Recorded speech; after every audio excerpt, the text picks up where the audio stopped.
والصلاة والسلام على سيد الأنبياء والمرسلين وعلى آله وأصحابه أجمعين إلى يوم الدين. أما بعد،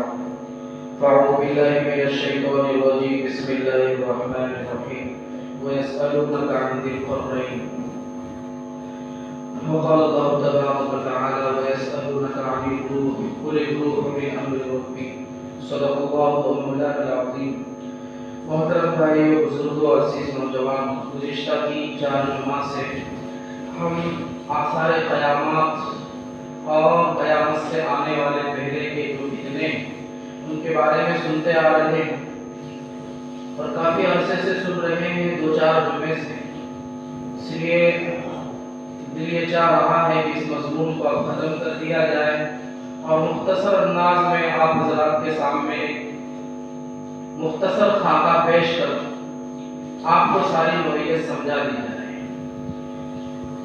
حاصل حاضر میں ابھی چند سال پہلے ایک بہت بڑے مولانا اور ایک محقق گزرے جن کا نام مفتی ابو لبابہ شاہ منصور ہمارے پڑوس کے ملک میں رہنے والے تھے. ابھی چند ماہ قبل ان کا انتقال ہو گیا. اللہ تبارک و تعالیٰ ان کی مغفرت فرمائے. انہوں نے ایک کتاب لکھی ہے دجالیات، جو 3 جلدوں پر مشتمل ہے، جنہوں نے آثار قیامات اور دجال کے بارے میں اور قیامت سے پہلے آنے والی جتنی بھی چیزیں ہیں، نشانیاں ہیں، ان تمام چیزوں کو اس کے اندر جمع کر کے عصر حاضر میں زمانے کے اعتبار سے اس کو فٹ کرا کر ایک عملی خاکہ پیش کیا ہے. تو مفتی ابو لبابہ شاہ منصوری رحمۃ اللہ علیہ نے اپنی دجالیات کتاب میں لکھا ہے، اور انہوں نے حضرت دانیال علیہ السلام ایک نبی گزرے ہیں. اللہ تبارک و تعالیٰ نے ہر نبی کو بہت سارے نبیوں کو کتابیں دی، کسی کے اوپر صحیفے اتارے. ایسے ہی حضرت دانیال علیہ السلام ہیں، ان کو بھی اللہ تبارک و تعالیٰ نے چند تختیاں، چند صحیفے دیے. تو اس کا تذکرہ کرتے ہوئے انہوں نے لکھا ہے کہ حضرت دانیال علیہ السلام کی تختیوں میں یہ بات لکھی ہوئی ہے کہ حضرت امام مہدی جس وقت اس دنیا میں آئیں گے، اس کے جو ہے تو 50 سال بعد جو ہے تو دنیا کے اندر قیامت برپا ہوگی. اس کے 50 سال بعد قیامت برپا ہوگی، اور حضرت امام مہدی علیہ السلام جو ایک امام کے طور پر پوری دنیا کی امت مسلمہ کی امامت کریں گے، امام بن کر پورے دین کو دوبارہ قائم فرمائیں گے. ان کے بارے میں لکھا ہے کہ حضرت امام مہدی اس وقت آئیں گے کہ ان کے 50 سال آنے سے پہلے، ان کے آنے سے 50 سال پہلے دنیا کے اندر ایک یہودی ریاست قائم ہوگی. دنیا کے اندر ایک یہودی ریاست، ایک یہودی ملک جو ہے تو جنم لے گا. اب ہم یہودی ملک کو اگر دیکھتے ہیں تو دنیا کے اندر ایک ملک ہمیں نظر آتا ہے جس کو ہم اسرائیل کے نام سے پہچانتے ہیں. اسرائیل جو یہودیوں کا اس وقت ملک ہے. اگر آپ تھوڑی بہت معلومات رکھتے ہیں تو یہ اسرائیل کی بنیاد جو ہے تو 1946 اور 47 میں رکھی. خیبر میں اس سے پہلے میں نے آپ کو بتایا تھا، پیارے آقا صلی اللہ علیہ وسلم سے جب انہوں نے معاہدہ توڑا تھا تو آپ صلی اللہ علیہ وسلم نے اور حضرت عمر رضی اللہ تعالیٰ عنہ نے بھی اپنے دور میں ان کو کھدیڑ کر جو ہے کوئی سعودیہ سے دور کر دیا، حرم سے دور کر دیا. اور یہ لوگ گنے چنے مختلف علاقوں میں خاندانوں کی شکل میں موجود تھے، لیکن ان کا ایک اپنا ایجنڈا تھا. جنہوں نے جو ہے تو ایک جگہ کو متعین کیا فلسطین کی، اور وہاں ایک یہودی ریاست کی بنیاد ڈالی. تو سن 1946 اور 47 میں اس ملک کی جو ہے تو بنیاد پڑتی ہے. لیکن یہ ملک دنیاوی اعتبار سے دنیا کے تمام ممالک اس کو اس وقت تسلیم نہیں کرتے. اچھا، تسلیم کب کرتے ہیں؟ 1973 میں جو ہے تو اس کو تسلیم کیا جاتا ہے. 1973 میں دنیا کے اکثر و بیشتر ممالک اس کو تسلیم کرتے ہیں، ایک ملک کے طور پر مانتے ہیں. ایک ملک کی حیثیت سے اپنے یہاں بھی ان کی ایمبیسیاں رکھتے ہیں، دفاتر رکھتے ہیں، اور اپنے بھی دفاتر اور ایمبیسیاں ان کے جو ہے تو ملک میں اسرائیل میں رکھتے ہیں۔ یعنی یہ ملک جو ہے تو 1973 میں دنیا نے اس کو قبول کر دیا، لہذا 1973 سے سن 2022 کا اگر حساب لگا دیا جائے تو مکمل 47 سال ہوتے ہیں، مکمل 47-48 سال ہو جاتے ہیں، اور 2024 اور 25 میں پورے 50 سال ہو جاتے ہیں۔ یعنی احادیث شریفہ میں اور حضرت دانیال علیہ السلام کے تختیوں میں جو بات لکھی ہوئی ہے کہ حضرت امام مہدی علیہ السلام کے آنے سے پہلے 50 سال پہلے ایک یہودی ریاست آئی ہوگی، لہذا 50 سال ہو رہے ہیں، 2024 اور 25 میں یہ 50 سال پورے ہو جائیں گے،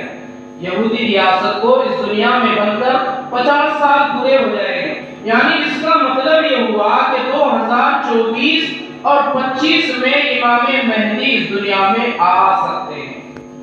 اس وقت کے بڑے بڑے اکابرین جو ہے، بلکہ احادیث میں یہ بھی اشارہ ملا ہے کہ جس وقت امام مہدی علیہ السلام آئیں گے، ان کے آنے سے پہلے کچھ جو ہے تو مجاہدین اور کچھ جو ہے تو دین کے علم بردار مشرقی علاقے پر جو ہے تو اپنی قدم جمانے شروع کر دیں گے، مشرقی علاقے پر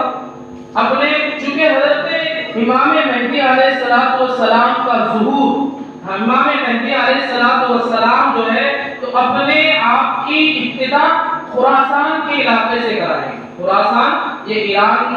پاکستان اور جو ہے تو افغانستان کا ایک علاقہ مل کر خراسان پہلے بنا کرتا تھا، تو اس علاقے سے جو ہے تو حضرت امام مہدی علیہ السلام جو ہے تو اپنے کام کا، اپنے جو ہے تو امت کے امامت کا آغاز کرے گی۔ اور اس وقت احادیث شریفہ میں جو خبر دی گئی ہے کہ وہاں مسلمان مشرق کی طرف جو ہے تو اپنے قدم جمانے کی کوشش کریں گے۔ اب اگر آپ مشرق کے ان علاقوں میں اگر نظر دوڑاتے ہیں تو آپ دیکھتے ہیں کہ کچھ مسلمان اس وقت موجود ہیں جن کو ہم طالبان کے نام سے جانتے ہیں، وہ اس وقت طاقت میں آ چکے ہیں اور وہ جو ہے تو اپنے قدم جما رہے ہیں۔ تو یہ تمام تر پیشن گوئیاں اس لیے میں کہہ رہا ہوں کہ 2024 اور 2025 امام مہدی علیہ السلام کے ظہور کے طور پر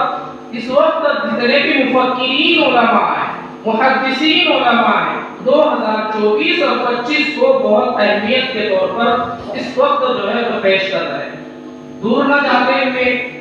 ہمارے اس وقت پورے دنیا کے اندر ایک روحانی جو شخصیت ہے ان کے تعلق سے بات سننے میں آئی ہے، حضرت مولانا پیر ذوالفقار صاحب نقشبندی۔ حضرت والا جو ہے تو ہر سال جو ہے تو حج کے لیے چلے جاتے ہیں، اور ایک مرتبہ انہوں نے فرمایا کہ میرا یہ بھی مقصد ہے، ہر سال حج کو آنے کا میرا مقصد یہ بھی ہے کہ مجھے امید ہے کہ ان چند سالوں کے اندر حضرت امام مہدی علیہ السلام کا ظہور ہوگا۔ مولانا سجاد صاحب نعمانی دامت برکاتہم العالیہ، آپ سب ان کے نام سے واقف ہیں، یہ بھی ایک بہت بڑے محدث ہیں۔ انہوں نے جو ہے تو سورہ کہف کی دجال اور دجال کی تمام یہ جو نشانیاں ہیں ان کا تذکرہ قرآن پاک میں اللہ تبارک و تعالیٰ نے سورہ کہف میں فرمایا، اور سورہ کہف جو ہے تو 15ویں پارے کے آدھے سے شروع ہوتی ہے۔ کہاں سے شروع ہوتی ہے؟ 15ویں پارے کے آدھے سے شروع ہوتی ہے، یعنی 1400۔ اب یہ جو چل رہا ہے، اللہ کے نبی علیہ السلام نے جو ہجرت سے جو شمار کیا جا رہا ہے، ہجری کیلنڈر، یعنی 1444 اس وقت چل رہا ہے، 1444 اس وقت چل رہا ہے۔ تو لہذا سورہ کہف کی جو ہے تو ابتدا آدھے پارے سے، یعنی 14 پارے ہونے کے بعد جب آدھا پارا ہوتا ہے، یعنی ایسے ہی 14 صدیاں پورے ہونے کے بعد جب نصف صدی یعنی آدھی صدی، آدھا شتک ہونے جا رہا ہے 6 سال کے بعد سن ہجری کا، تو لہذا اللہ تبارک و تعالیٰ یہ بتانا چاہ رہے ہیں کہ دجال کا جو فتنہ ظاہر ہوگا وہ 1450 یعنی 15ویں صدی کے آدھے میں نصف میں دجال کا جو ہے تو ظہور ہو جائے گا۔ پھر مولانا سجاد صاحب نعمانی دامت برکاتہ العالیہ فرماتے ہیں کہ اللہ تبارک و تعالی اس سورت کو جو ہے تو 16ویں پارے کے شروع میں ختم فرما رہے ہیں۔ مولانا سجاد صاحب نعمانی فرماتے ہیں کہ اللہ اس بات سے یہ اشارہ دیتے ہیں کہ جب سن ہجری 1600 جب چالو ہو جائے گی تو فتنہ دجال ختم ہو چکا ہوگا، فتنہ دجال ختم ہو چکا ہوگا۔ تو لہذا یہ جو تمام تطبیقات آپ حضرات کے سامنے بیان کرنے کا ایک مقصد ہے کہ سب سے پہلے جو ہے تو حضرت امام پوری امت جو ہے تو احادیث میں جس طرح سے آیا ہے کہ مصیبت میں گرفتار ہوگی، فتنوں میں گرفتار ہوگی، ظلم و ستم کے پہاڑ پوری دنیا کے اندر مسلمانوں پر توڑے جا رہے ہوں گے، پوری امت جو ہے تو بکھری ہوئی ہوگی۔ اللہ کے نبی نے فرمایا کہ ایک امام آئیں گے جس کا نام امام مہدی ہوگا، لوگ ان کا بھی انتظار کر رہے ہیں۔ آج بہت سے جہاں تک ہمارے پاس خبریں پہنچ رہی ہے، بہت سے جو ہے تو مجاہدین کے جو سپہ سالار دنیا میں جو موجود ہیں وہ اس وقت یہ چاہ رہے ہیں کہ کسی دن جو ہے تو حضرت امام مہدی کا ظہور ہو رہا ہے، لمبا جہاد جو ہے تو ان کی امامت کے اندر پوری دنیا کے اندر چھڑا جائے۔ لہذا جس دن جو ہے تو حضرت امام مہدی علیہ السلام کا ظہور ہوگا، لہذا اسی دن سے تیسری عالمی جنگ شروع ہو جائے گی، دنیا کے اندر تیسری عالمی جنگ کی ابتدا ہو جائے گی۔ اور وہاں سے جو ہے تو چلو تھوڑا سا ہم جو ہے تو ہندوستان کی طرف آتے ہیں، جب امام مہدی کے آنے سے پہلے ہی جو ہے تو غزوہ ہند بھی ہو جائے گا، غزوہ ہند جس کی بشارت امام نسائی نے جو ہے احادیث کے طور پر پیش کی ہے کہ جو بھی اس غزوے میں شریک ہوگا اللہ تبارک و تعالیٰ ان تمام کی مغفرت فرمائے گا۔ یہاں جو ہے تو جتنے بھی اچھا جہاں تک یہ سوال ہے، بہت ساری تطبیقات کو دیکھ کر مفتی ابوالبابا شاہ منصوری رحمۃ اللہ علیہ نے یہ بھی لکھا ہے کہ ان تمام چیزوں کو اندازہ لگا کر ایسا بھی معلوم ہوتا ہے کہ 2024 میں جو ہے تو ہندوستان کو ہندو راشٹر بھی گھوشت کر دیا جائے، 2024 میں ہندو راشٹر بھی جو ہے تو گھوشت کر دیا جائے گا۔ لیکن احادیث کے جو آثار بتاتے ہیں کہ مسلمان یقیناً اس ملک کے اندر جو ہے تو حالات میں آئیں گے، لیکن جب حضرت امام مہدی کا جب ظہور ہوگا تو پھر مسلمانوں کے یہاں حالات اچھے بنیں گے، یہاں پھر جو ہے تو اسلام کا بول بالا ہوگا، یہاں پر جتنے بھی فرقہ پرست طاقتیں اور تنظیمیں قومیں ہیں ان کا جو ہے تو صفایا ہوگا، اور ایک پورے جو ہے تو دنیا کے طور پر پوری دنیا میں ایک عالمی جنگ چھڑ جائے گی، اور امام مہدی کے ساتھ جو ہے تو پوری امت جنگ لڑے گی۔ اور جو ہے صحابہ احادیث کے اندر سیاہ جھنڈے والوں کے طور پر جو ہے تو احادیث میں مسلمانوں کی قوم کو پیش کیا، لہذا آپ دیکھ رہے ہوں گے کہ سیاہ جھنڈے کس قوم کی اس وقت علامات ہیں، جس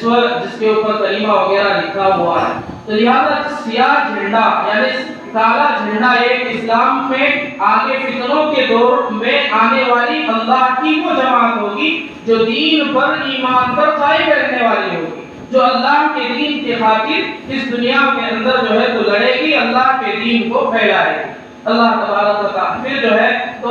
حضرت عیسیٰ علیہ السلام کا ظہور ہوگا، امام مہدی علیہ السلام اس دنیا میں ایک امن قائم فرمائیں گے، پھر جو ہے تو دجال کا فتنہ، دجال آئے گا اپنے آب و تاب کے ساتھ، پھر اس کے بعد جو ہے حضرت عیسیٰ علیہ السلام آسمان سے جو ہے تو دنیا میں تشریف لائیں گے اور کعبہ کے پاس اتریں گے، پھر حضرت عیسیٰ علیہ السلام پوری امت کی قیادت فرما کر جو ہے تو دجال کو ختم فرمائیں گے، اور جب تمام چیزیں ختم ہو جائے گی تو دنیا میں پھر جو ہے تو ایک ٹھنڈی ہوا چلے گی جس میں تمام مسلمان جو ایمان والے ہوں گے، جو پکے ایمان والے ہوں گے وہ سب ختم ہو جائیں گے اور جو ہے تو اس دنیا سے رخصت ہو جائیں گے۔ پھر جو ہے تو دنیا میں تمام وہ لوگ باقی رہیں گے جو شر، فساد، فتنہ، بدترین قسم کے جو لوگ ہوں گے، اللہ تبارک و تعالیٰ ان لوگوں پر قیامت برپا فرمائیں گے، یعنی ان کے اوپر پھر پہاڑ ٹوٹ کر گریں گے، آسمان بھی گرے گا، زمین جو ہے تو آگ اگلے گی، تمام طرف سے جو ہے تو مصیبت آ کر اللہ تبارک و تعالیٰ اس دنیا کو فنا فرما کر میدان حشر قائم فرمائیں گے، اور اس کے بعد اللہ تبارک و تعالیٰ کی طرف سے ایک بارش ہوگی جس بارش کے ذریعے سے آج تک دنیا میں جتنے انسان آئے اور اب جو آنے والے ہیں اور قیامت میں سب ختم ہو جائیں گے، اللہ تبارک و تعالیٰ اس پانی کے ذریعے سے تمام کو زندہ فرما کر اس دن پھر جو ہے تو حشر کا میدان قائم ہوگا۔ اللہ تبارک و تعالیٰ سے دعا ہے کہ اللہ پاک ان تمام فتنوں کو ہمیں سمجھ کر جو ہے تو اپنے ایمان کی، اپنے نسلوں کے ایمان کی، اپنے رشتہ دار اور اپنے اولادوں کی ایمان کی، اپنے ایمان کی فکر کرنے کی توفیق عطا فرمائے۔ اور اللہ پاک پوری امت مسلمہ کی دجال کے فتنوں سے، دجال کے فتنوں کی جتنی تنظیمیں، جتنے ادارے اس وقت دنیا میں چل رہے ہیں، ان تمام کی مکاریوں سے اللہ تبارک و تعالیٰ امت کے ایک ایک فرد کی حفاظت فرمائے۔ وقت کی تنگی کی بنیاد پر جو ہے وہ مضمون کو سمیٹنا پڑتا ہے، اللہ تبارک و تعالیٰ کی سنی بات پر خود عمل کی توفیق عطا فرمائے۔ وآخر دعوانا الحمدللہ رب العالمین۔ جن حضرات کی سنت باقی ہے وہ جلد پڑھیں۔